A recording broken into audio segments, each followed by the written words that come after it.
Hey everyone, this is Belinda Carr. Welcome back to the Boost AEC podcast, where we dive into the world of construction and explore the stories of people and companies who are shaping the future of our industry. We've got yet another exciting podcast for you today. I'm speaking with Jason Todd, Director of Building Science at TimberHP. Thanks for joining us, Jason.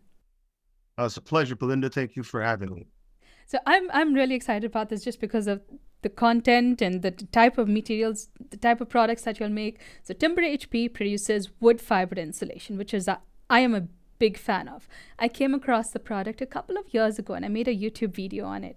But back then, there were only European manufacturers, and I had to ask them to send me samples from Europe. And I think there's a company, 475 Building Supply, that acts as an intermediary between them. But to hear that y'all are the first American manufacturers of wood fiber insulation, it's a very impressive feat that y'all have accomplished. It's very exciting and a wonderful opportunity, and one that, as they say, when you feel like you're dreaming and you pinch yourself, I kind of do that every day to be involved with this project and all of that. We've talked with 475, and Global Wholesale is another importer for Styco products. Yeah. And friends, absolutely, and love that they've been bringing those products in. And some of one of our co-founders was instrumental in bringing some of that product in for some of his projects early on. And that's where the light bulb, I think, occurred. Just realizing there was a need and a demand and really expensive shipping costs. Yes, absolutely. Let's dive a little bit into the story of TimberHP. Y'all are located in Maine. That is correct. Yes. And when did this whole company get started? When was it? For the founders, I think it was far back as 2017 or even a little bit earlier when that light bulb meeting happened between a passive house oriented architect and a professor of materials chemistry, a PhD materials chemist. And it often sounds a little bit like a funny or bad joke, two guys walking into a bar sort of thing, but they got together and realized there was a need and a demand, and really advocated for someone to start, and no one seemed to step forward, and all of a sudden they were the ones standing We'll there. do it ourselves. Yes, yeah. So the facility was shuttered, I believe, in 2016. It was a paper mill in Madison, Maine. Happens to be a roundabout way connection in my life. That was my birthplace and where my grandfather grew up. He, after his Did time... he work at the paper mill? I don't think that he did. He went off to do chemistry at the University of Maine and graduated in 1926. Moved out of the state, and I found my way back to Maine. Realized I was close by, but didn't realize how close. But Madison, Maine is one of the paper facilities here in Maine that used to be quite a huge economic thriving industry impact up there. Yeah. Yes, I mean, it was 40% owned by the New York Times at one point. Been around well into the 1800s. The facility worked well for us because the newest part of it, the part that was built in the 80s, had all of the systems and the mechanicals in place. It was mothballed, if you will. So just to recap, this was a shuttered paper mill facility that you all found and bought in Maine. Did you all keep all the equipment in the facility, or did you all have to modify it? Because you all are making entirely different products, not just paper. You all are breaking down wood fibers to make wood fiber insulation. So I would assume that they all had to invest in a lot of new machinery. Absolutely. And the folks that are involved, the engineers that are involved, are paper engineers and wood processing engineers. They're familiar with it. It is thermomechanical pulping in the end, but it's a very, very different product than the super calendar paper that was coming out of this mill. We acquired the building after it already had gone through the hands of scrappers and folks that were essentially reselling some of that equipment. It wasn't completely emptied yet, but we acquired it at a point where that still continued. So in the early days of trying to fundraise and make it all come together. We were also pulling out the stuff we knew we didn't need. Paper company, paper equipment was removed and sent off to, I believe, China. Um, and there was still a lot of strong infrastructure in place that really made it much more desirable building. I'm not sure yes, facility number 2 will be a retrofitted paper mill. I think we're looking at a Building a greenfield, new facility from absolutely scratch. starting from scratch. It's a lot of work involved. Oh yeah. It's far more, it's kind of like when we bought this fixer upper. This is our second fixer upper my husband and I bought.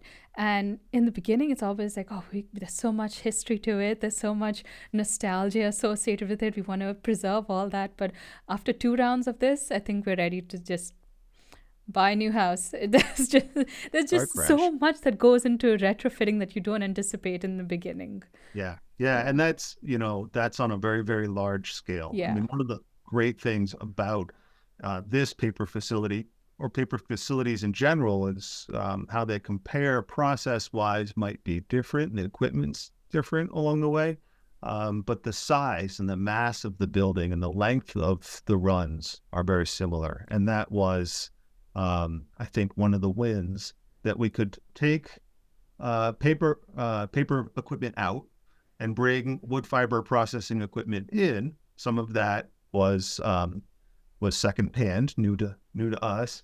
The rest of it was fabricated, new. But either way, the process is a very long, lengthy one, and so the production hall for paper was very much a good fit.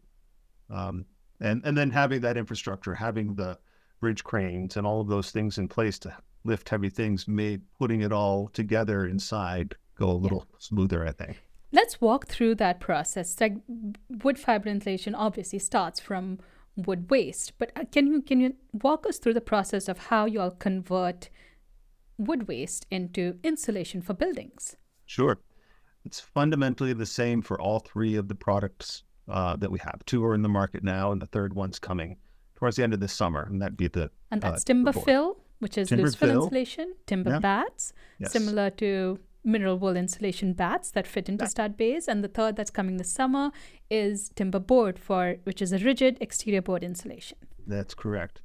And there's lots of other additional applications. If you look at the European market, they have diversified greatly, and many of them tie into other wood products, manufacturing, engineering, lumber, LVLs, that sort of thing. It's a good fit. Yeah. We are taking softwood residuals. We're taking wood chips that have come from another industry nearby. It might be a board mill or a lumber mill of some sort, whether it's structural or finished softwood, spruce, fir, and also some pine. And we're taking that chip to a certain size that's a little different than what you would have sent to a paper mill in the past, but same concept. And we've taken that, we take it by the truckload, and we've got a pile of chips in the yard undercover. Those get conveyed into the building, which goes up a couple of stories and is dropped into a pre-steaming bin, which then has a screw auger that pressurizes the chip down into the main steaming bin. And the cool thing about this setup is it's like a pressure cooker. And in that pressure cooking, you need a little bit of pressure relief, but you have to build that pressure somehow. We do that with the auger and the chips themselves as they're being forced into that second bin. Can you explain that? What you mean by that? The auger and the chips themselves? Yeah, how does that create pressure? Between the pre-steaming bin and the main steaming bin, which is where the refiner is, a plug is created by the wood chips as they are augered into that second bin. Oh, okay. And there's it's not exposed to air or anything like that. It's Correct. Closed off. Got it. Yeah. And that creates a seal and increases the pressure in that space. That's correct. Okay. Yes. And so we're refining chips under pressure at a higher temperature with a little bit of steam. And in that, we've gotten sort of a softening of it. And I believe there's also a little chemistry that goes on there with breaking down lignins or Cellulose, hemicellulose, lignin, all that stuff. hemicellulose, all of that. We're in a sense sterilizing that in the process too. So we're taking a really clean residual from the forest product industry and doing a sort of a coarse grind as opposed to a real fine grind that you would see in a non-chemical paper making process. Got it. So now we've got a finer fiber that gets a treatment from a naturally occurring mineral that's the same used in the cellulose industry and other industries. Used to be an eye wash, laundry booster, and that's Borate boron or borax. Okay, yeah. So the borates that we use are soluble at a certain temperature, and we've injected them, still under pressure, injecting a liquid version of that borate in line as we go through towards a flash tube dryer and a really tall cyclone, which helps separate some of the moisture out. You can kind of think of that as like a Dyson vacuum. So that's where that came from, actually, is that bagless collection of dust separates the air, collects the dust, you throw that out. That's the bottom of your cyclone. We've got a 13-story pair of cyclones outside of our It's a building. massive Dyson vacuum. It takes a lot of material and processes very quickly. And that is, in essence, timber fill. That would be our cellulose product. And that goes back into the building to a bagger, and about 4 tons an hour off of that bagging line. And we're done. We put a coverage chart on it. It's processed through the same kind of machines that you would a fiberglass or cellulose blown insulation. So I would assume that is probably the easiest product to make. Not saying that it's easy.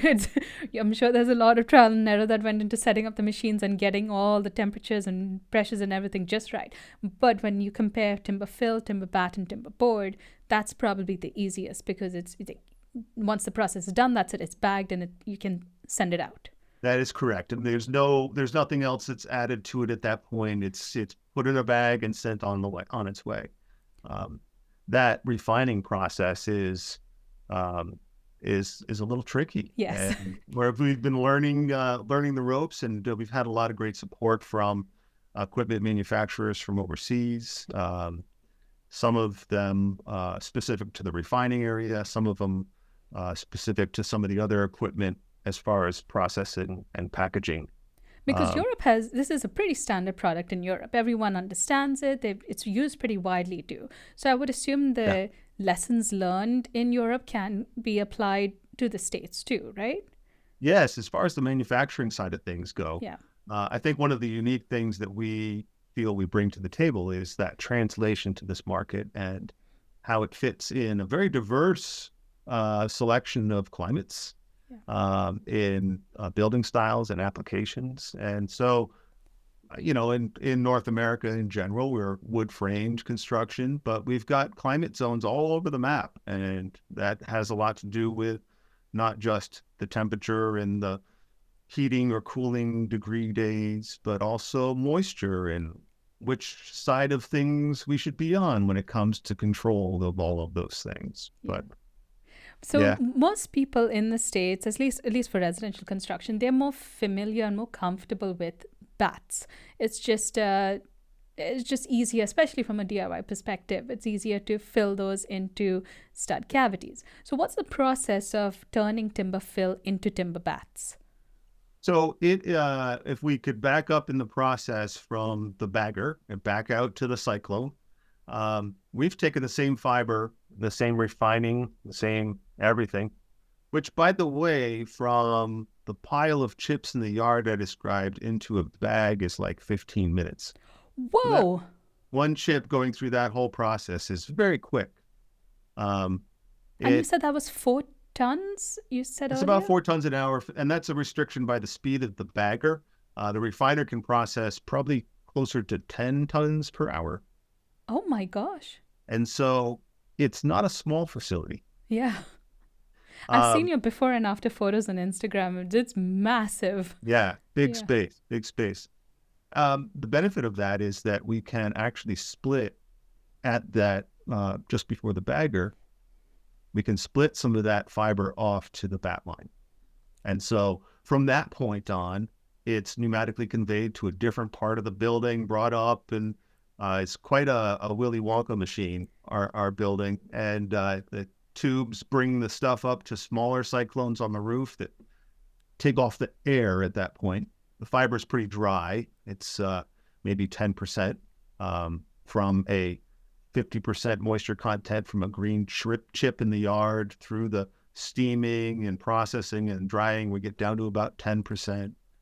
And on the way to the bins that hold the fiber for the bat line, we've added an engineered fiber. It's called bicomponent fiber. Oh, that's what hemp protector uses in their hemp Yeah, same fibers too. idea. Yeah. And so you can create that structure like they have done in a bat. We do it the same way. The ovens are about 140 feet long for us. And there's two bins. One brings the fiber over and collects it. And then we send it back downstairs, blend in that bicomponent, bring it back upstairs again.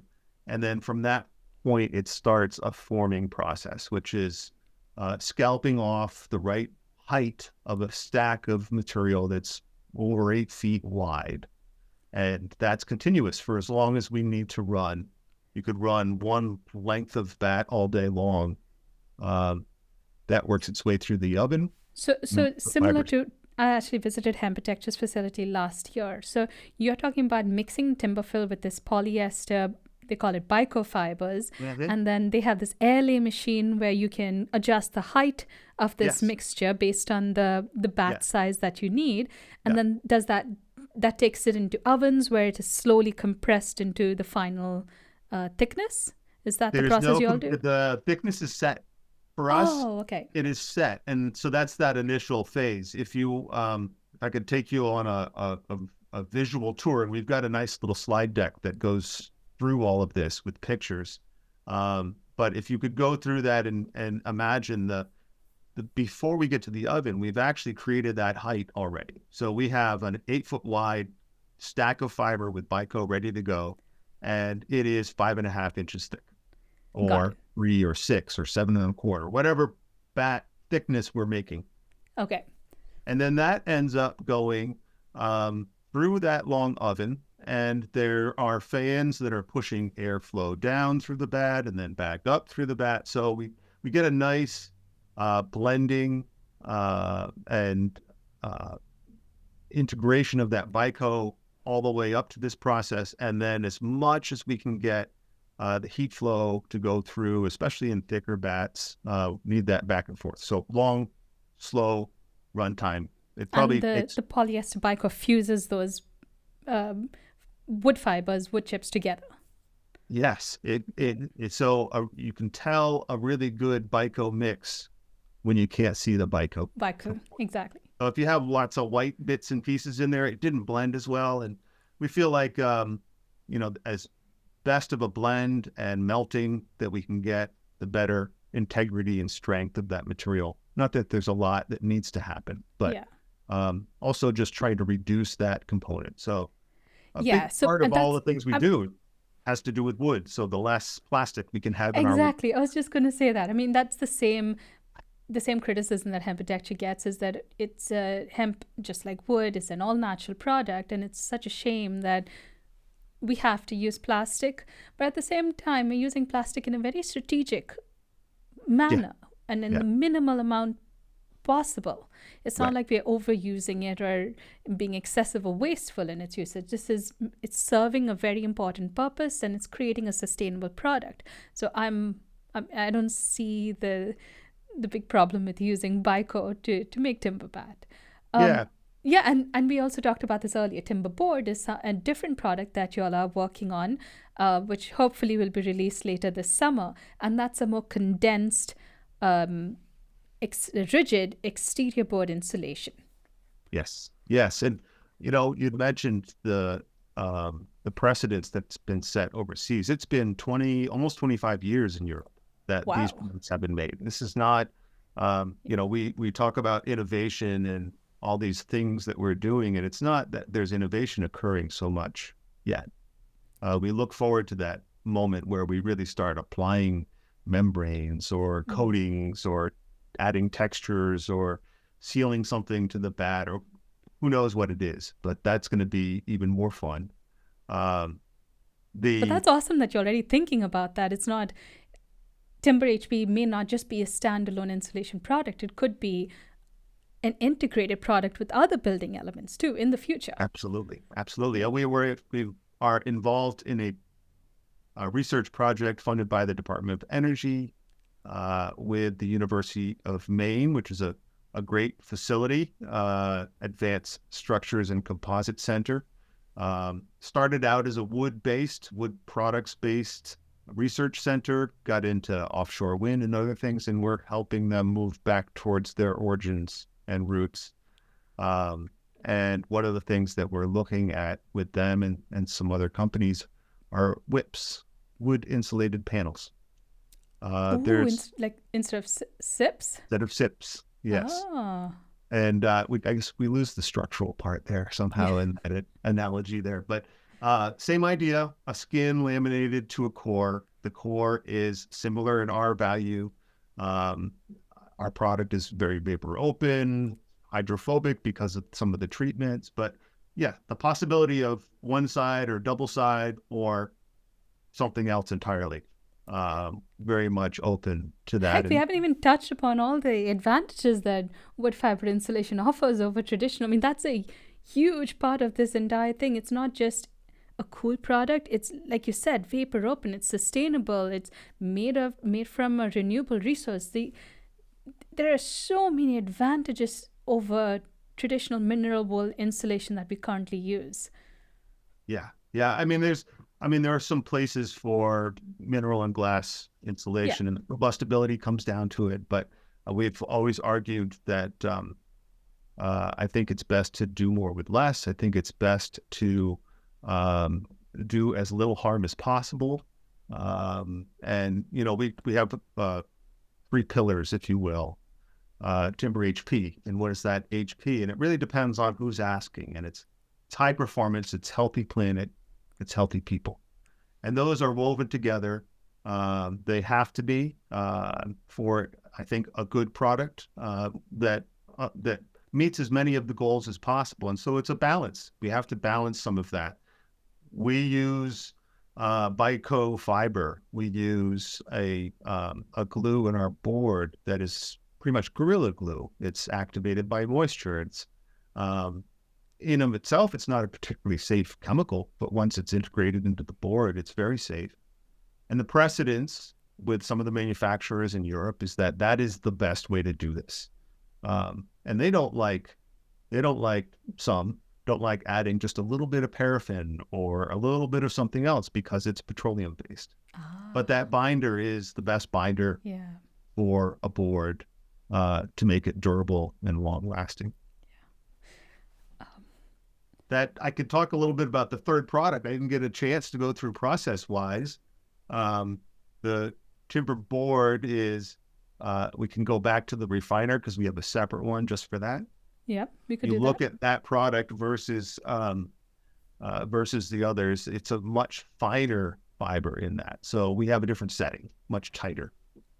So Same it's not, process. you're not starting with the same timber fill um, That's raw right. material for We're timber going back board. to the chip at this point. Oh, okay. And We why go is back that? to Why the do you need chip to do that? pile and we run it back in and split at that point to a second refiner.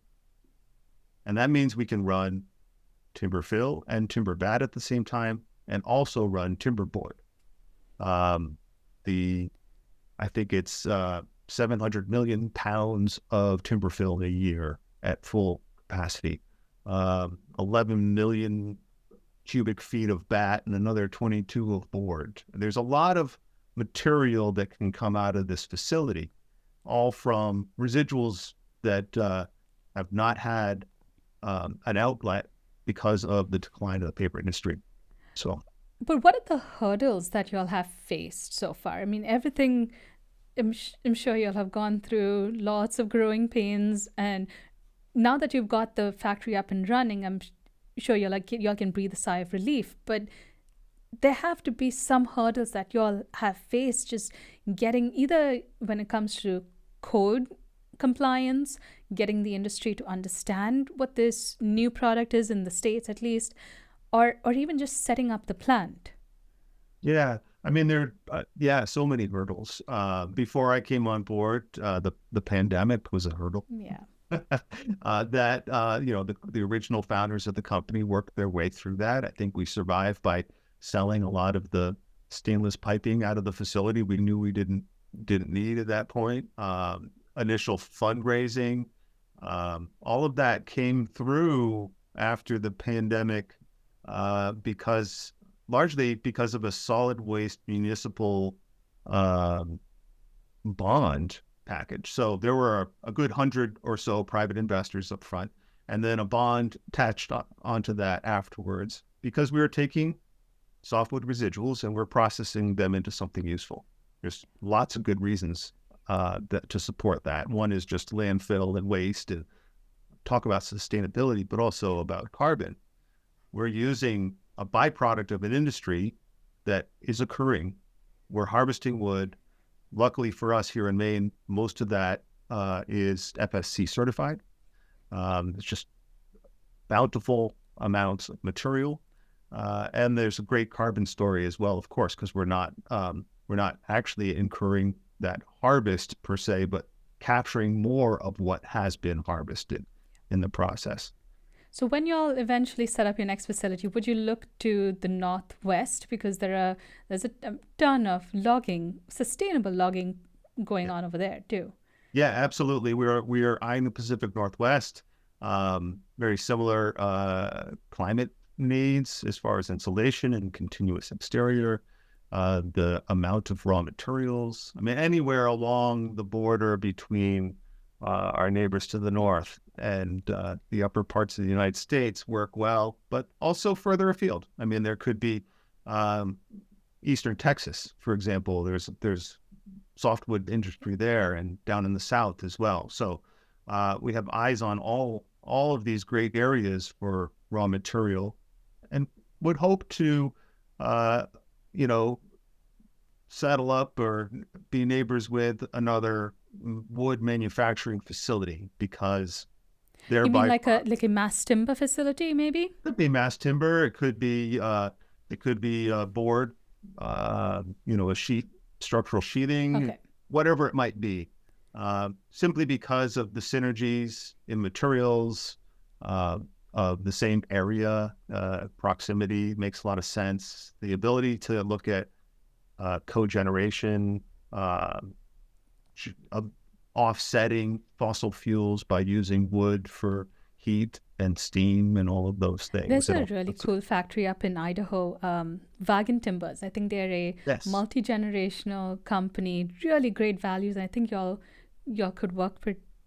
I see certain values in your company that align with their values, and it would be awesome to see y'all work together and share resources and make a yes, complete product line with zero waste. That would be pretty amazing. yeah, yeah. We've had a few conversations with mass timber folks. There's a lot of synergy there for sure. We've done some early projects and experimentation with European material.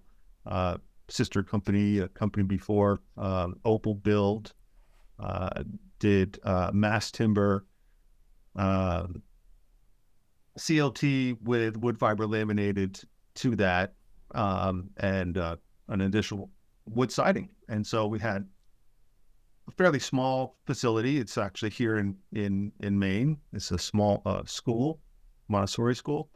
Um, and the really neat thing that came through that, we got Maine involved with some of the data logging. So we're collecting data on the hydrothermal nature of all of that. What does that mean? Is it safe? Does it work well? And it does actually. It works very well. It actually is exceeding some of the energy modeling that we and our expectations.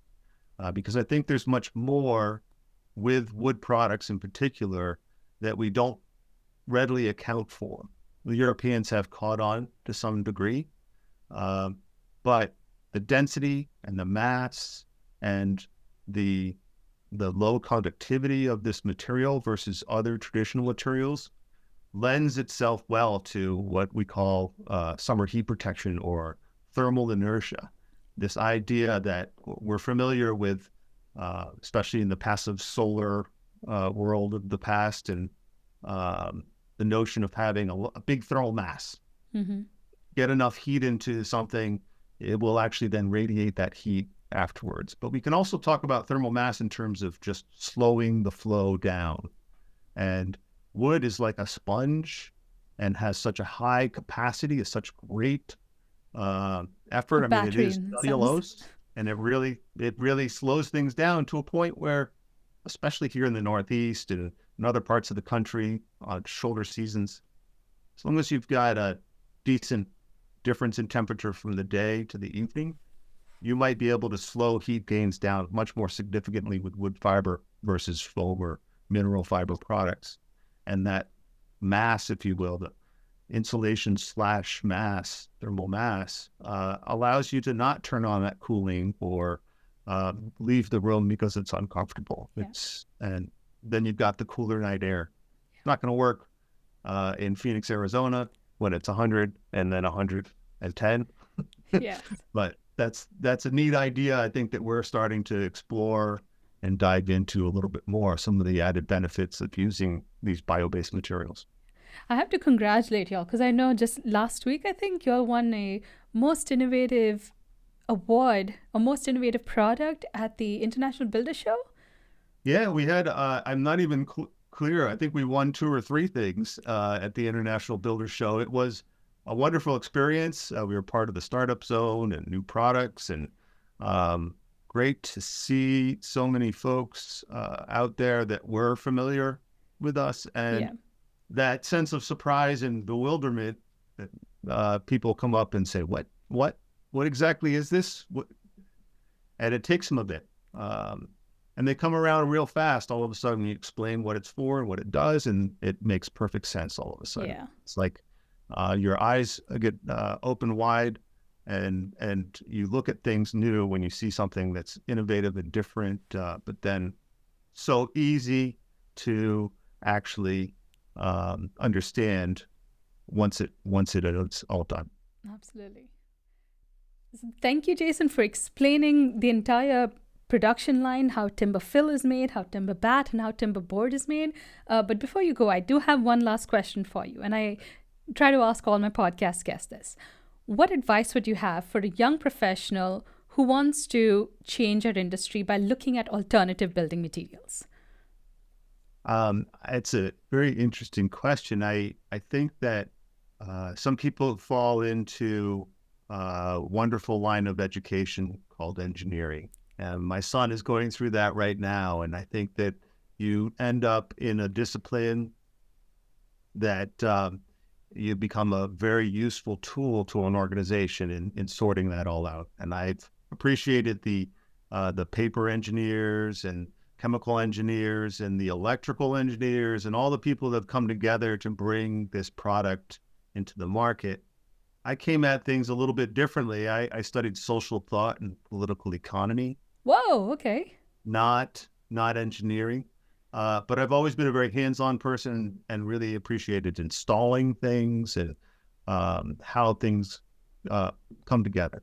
And so I think if you have that drive, that interest, fascination with construction or with buildings or puzzles for that matter, that is sort of the prerequisite for trying to bring together something broader that may have engineering or science disciplines based in it, but I didn't really get good at math until I had to really use it. And I think that's important too. You can do all sorts of things regardless of where you're coming from, as long as you've got that interest and passion. This all came together. I did time as an installer, as an energy auditor, as a program support person, as a builder, contractor, a brewer, another strange Oh, science. nice. But, it was always something of appreciation or passion for the thing that I was doing that helped me learn along the way. And that's very important, regardless of what you do, that you never stop learning. I feel blessed to be involved in an organization and part of the industry where that learning will always continue. Yeah. Well, that's excellent advice. Thanks, Jason, again. And I hope to make it out to your facility in Maine soon. I'm looking forward to seeing your company grow, and you're welcome back on the podcast at any time. Well, thank you. I feel like we could talk for about 5 more hours. Likewise. Appreciate the time constraints and look forward to having you come and visit maybe sometime this summer when it's a little warmer.